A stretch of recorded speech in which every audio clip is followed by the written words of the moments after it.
Nandito na nga sa bansa si Benny Boatwright at nakakatiyak tayo na hindi lamang ang pagiging import ng SMP ang pakay niya dito, kung hindi nga rin ay para tapusin ang kanyang naturalization at maging ganap na naturalized player ng Gilas Pilipinas. Kapag naging ganap na ngang naturalized player ng Gilas Pilipinas, itong si Benny Boatwright ay magkakaroon ngayon si Coach Tim Cone ng mas malawak na option ng mga players para sa adjustment sa naturalized side naman. Pwede siyang mamili kung sino ang kanyang gagamitin kina Benny Boatwright at Justin Brownlee. Meron pa tayong Ange Guame na sa ngayon nga ay categorize bilang isang naturalized player, pero inaasahan na magiging isang malaking factor ang kanyang 10 taon na paninirahan nga dito sa Pilipinas para mabigyan ng exemption ng FIBA at maging local player ng ating national basketball team. Naturalized player nga rin natin itong si Jordan Clarkson. Yun nga lang, alam naman natin na ongoing pa rin ang NBA kaya naman hindi siya available para sa Gilas sa ngayon. Mukhang gagawa naman ng ingay ang ating Gilas Women's National Basketball Team sa 3 vs 3 FIBA World Cup 2026. May palag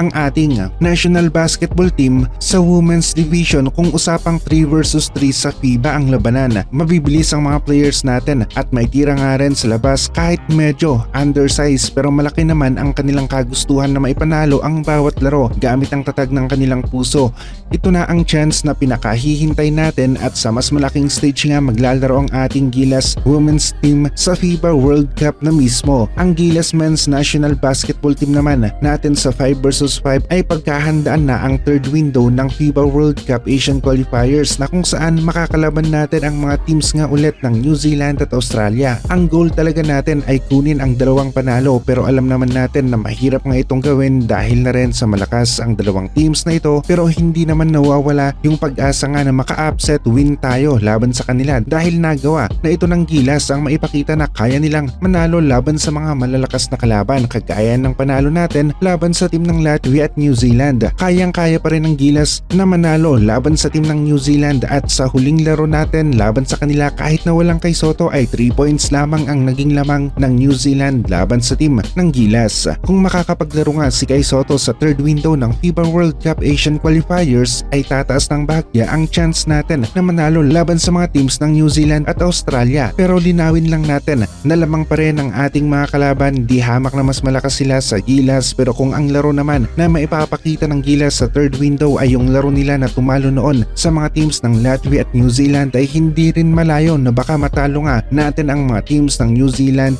at Australia sa third window ng FIBA World Cup Asian Qualifiers. Hindi nga lang ganon kalinaw pa kung makakapaglaro ba o hindi si Kai sa third window ng FIBA World Cup Asian Qualifiers dahil na rin sa medyo halos mag-schedule nga ang NBA Summer League at ng FIBA World Cup Asian Qualifiers. Hindi natin alam kung ano ang plano ng kampo ni Kai sa mga oras na yon, kung maglalaro ba si Kai Soto sa NBA Summer League o sa FIBA World Cup Asian Qualifiers third window. Malapit-lapit na nga ring matapos ang regular season ng Japan B1 B-League maging ang regular season ng KBL at hudyat naman ito ng paparating na FIBA competitions. Isa pa sa inaabangan natin ay ang pagdepensa ng Gilas sa kanilang championship title sa Asian Games. Host ngayon ng Japan sa Asian Games 2026 at sigurado na tayo na bigating lineup ang gagamitin nila sa men's 5 vs 5 basketball para makuha nila ang kampyonato, at ito talaga ang kanilang target, kaya naman inaasahan ang mabigat na kompetisyon sa Asian Games 2026.